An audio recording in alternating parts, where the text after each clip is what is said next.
মেহমান যদি না বলে চলে আসে তো তাকে বাসায় উঠতে দিবেন না। আসসালামু আলাইকুম, সবাই কেমন আছেন? আলহামদুলিল্লাহ আমি ভালো আছি, আপনারা নিশ্চয় অনেক ভালো আছেন। তো আপনাদের সাথে একটা গল্প শেয়ার করি।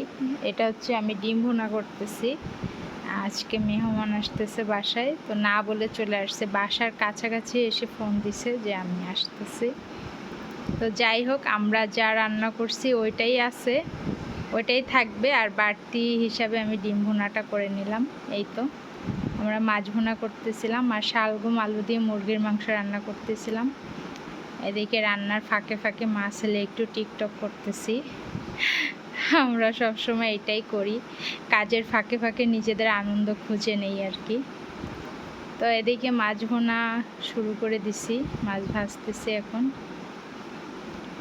মেহমান আসার কথাই না, যেহেতু 2 দিন আগেই বেড়ায় গেছে, তো তখন জানায়ে আসছিল, আর আজকে একেবারে না জানায়ে চলে আসছে। তো তারপর আমার খারাপ লাগে, মেহমানকে যদি আমার মন মতো আপ্যায়ন না করাতে পারি। আমার সামর্থ্য অনুযায়ী করলেও সেটা আমাকে করার সুযোগ দিতে হবে। আপনি হুটহাট চলে আসলেই গ্রহণ করতে খুব কষ্ট হয়, কারণ আমারও তো কোনো না কোনো ইচ্ছা থাকে যে আমার মেহমানের জন্য আমি কী করব। তো যাই হোক, মেহমান খুবই ভালো, আমরা যা খাইছি ওই স্বাভাবিক খাবারটাই খাইছে, বাড়তি করে আমার তেমন কিছুই করতে হয়নি। এই যে মুরগির মাংস আর শালগম রান্না করলাম। আমাদের খুলনাতে এটা খায়, আর কোন কোন জেলায় খায় জানি না, কারা কারা পছন্দ করেন, তবে আমার কাছে বেশ ভালো লাগে। আর এই যে সাদা ভাত, মুরগির মাংস দিয়ে শালগম, ডিম ভুনা, মাছ ভুনা, আর মুগ ডাল দিয়ে মুরগির গিলা কলিজা দিয়ে রান্না করছি, বিয়েবাড়িতে সাধারণত যেটা করে থাকি ওইটা। এই তো দুপুরের আয়োজনটা মোটামুটি সিম্পলের ভিতর অনেক ভালো ছিল। আর মেহমানের প্রিয় মাছ রান্না করতে পারছি, আমি জানতামই না সে আসবে। আজকে আমরা তেলাপিয়া মাছ রান্না করছি। এদিকে খাওয়া দাওয়া শেষ করে বিকেলে একটু ক্যাফেতে গেলাম, সেখানে যে মেহমান খেতে চাইছে, আগের দিন আমার ভিডিও দেখে তার হটডগ খেতে ইচ্ছে করছে, তো আমাদের ক্যাফেতে নিয়ে গেছি, সেখানে নিয়ে যেয়ে হটডগ খাওয়ালাম, আমরাও খেলাম।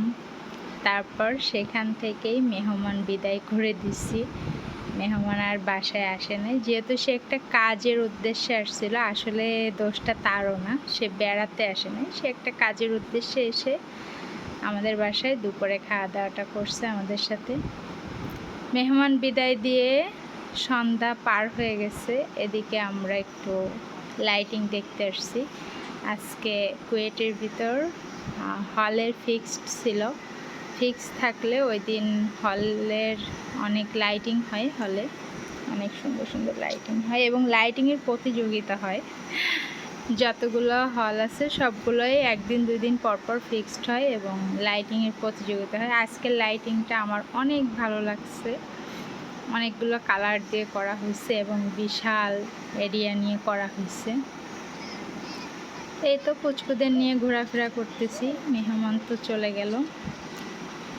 আমরা এখান থেকে কফি খেয়ে তারপর বাসায় চলে যাব, কারণ সন্ধ্যার পরে চা কফি অথবা এই টাইপের কিছু একটা লাগে, দুধ চা, রং চা হোক বা কফি, এটা ছাড়া আমাদের সন্ধ্যাটা একেবারেই ভালো যায় না।